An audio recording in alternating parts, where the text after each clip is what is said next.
Bienvenidos a este canal de religión. En el video de hoy continuaremos el tema de las apariciones marianas de San Sebastián de Garabandal. Esta vez hablaremos de los sucesos místicos inexplicables que ocurrieron antes de que se diera el primer mensaje. Sin nada más que agregar, comenzamos.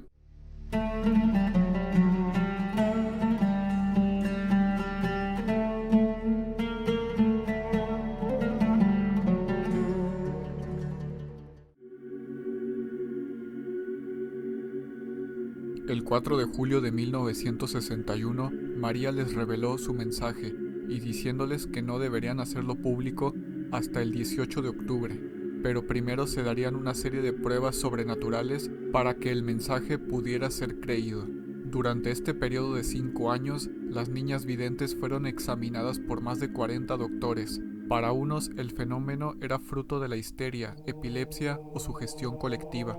Para otros, sin embargo, eran sucesos totalmente inexplicables desde el punto de vista científico. Hicieron pruebas durante los éxtasis y encontraron que estaban rígidas e insensibles al dolor. También experimentaban un cambio increíble en su peso, que incluso los hombres que trabajaban en el campo, acostumbrados a cargar mucho peso, ni siquiera ellos podían moverlas. Sin embargo, ellas sí que se podían levantar mutuamente con toda facilidad.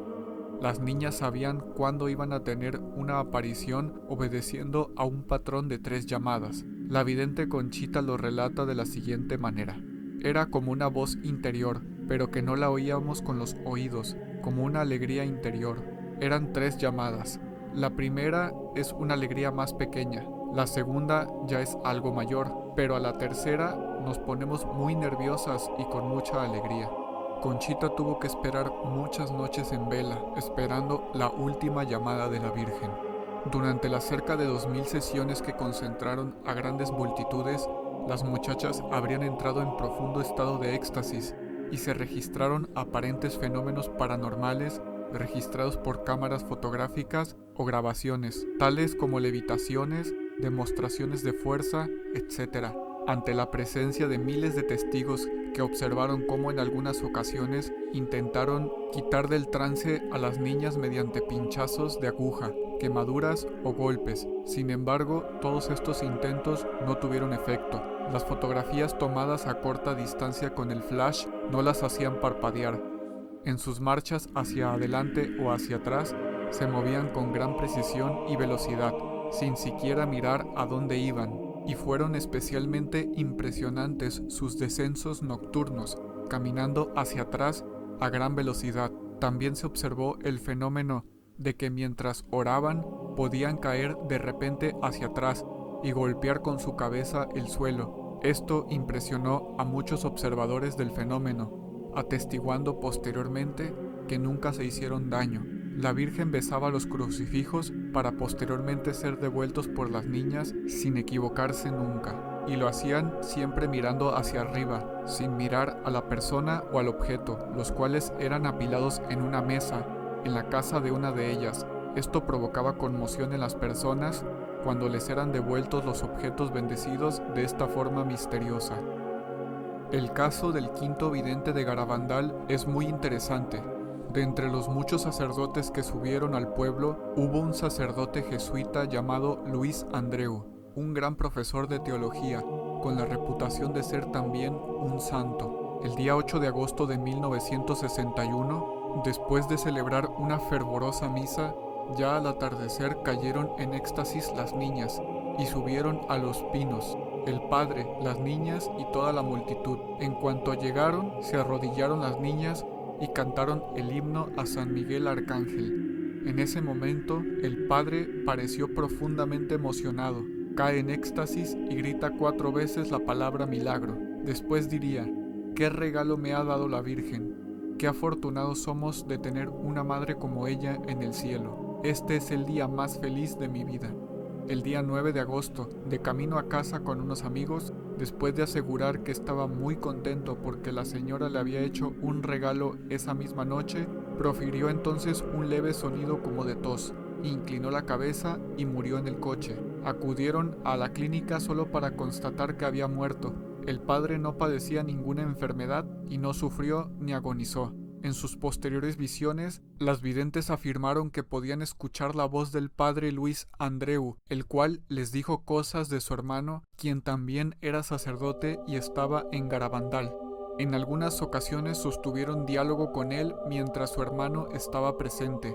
El propio hermano dio testimonio de esto diciendo: fui a ver a las niñas en éxtasis y escuchar las conversaciones que tenían con mi hermano. Al cabo de un cierto tiempo ya no sabía qué pensar. Las videntes repetían delante de mí las palabras de su visión.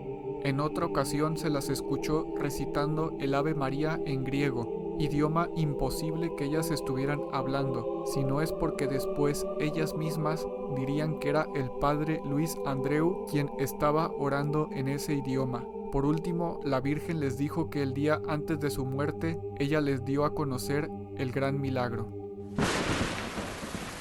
Finalmente llegó el día 18 de octubre, el día de recibir el tan esperado mensaje. Sin embargo, el mal tiempo, con una fuerte lluvia, no se hizo esperar.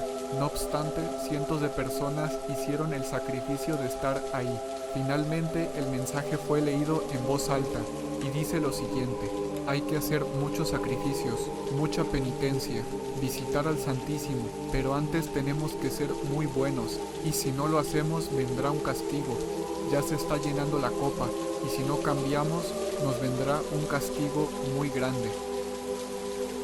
Muchos se alejaron decepcionados esperando algo más, pero ese fue el mensaje corto y al grano. Con un lenguaje sencillo y claro, la Virgen nos dijo lo que debemos hacer para evitar el castigo de Dios, que sobrepasará cualquier cosa que el hombre pudiera concebir. Debido a tanta actividad mística, podríamos decir que no había ningún lugar en el mundo que pudiera compararse con Garabandal en aquellos años. Durante las casi 2000 apariciones, cantaron el rosario mientras caminaban con las personas que las acompañaban por cada casa del pueblo. Cuando las videntes visitaban una casa con alguien enfermo en cama, se arrodillaban para rezar ofreciéndole el crucifijo. Al entrar en la casa de alguien que hubiese enviudado, recitaban oraciones delante de la foto del difunto o hacían la señal de la cruz sobre la cama vacía. También iban al cementerio del pueblo, donde ofrecían el crucifijo en la puerta de entrada. María nos enseñó cómo debemos actuar con nuestro prójimo. Si una niña perdía un zapato durante las caminatas por el escabroso terreno, María le pedía a otra que se lo pusiese. A veces las niñas se separaban mientras caminaban, y minutos después, cuando se volvían a encontrar en el pueblo, se abrazaban y continuaban caminando. ¿Y quién era esta señora de luz actuando tan poderosamente sobre Garabandal? Ella es la Madre de Cristo con un solo deseo: llevarnos a todos hacia su Hijo Jesús, el Salvador de la humanidad. Todo lo que la Virgen hizo con las niñas estaba infundido de profundo significado para todos los cristianos. Durante los éxtasis oraban en las más variadas posiciones, de rodillas, de pie, caminando o acostadas. Con estas acciones, María nos estaba recordando que podemos estar siempre con Dios sin importar dónde o bajo qué circunstancias estemos. Y vino personalmente para reafirmar todas las verdades y enseñanzas de la Iglesia, pues nos estaba preparando para la gran tribulación que está a punto de desencadenarse sobre la Iglesia y el mundo. Y hasta aquí termina esta parte. En el siguiente video hablaremos del aviso, el gran milagro y el castigo profetizados que ocurrirán durante la gran tribulación. Si los videos te parecen interesantes, no dudes en mirarlos todos, investigar por tu cuenta y de comentar lo que piensas al respecto. También, si lo deseas, no olvides ayudarme con un like y de compartirlo con tus amigos, familiares y conocidos. Yo me despido por el momento y les envío un saludo enorme a todos. Dios los bendiga.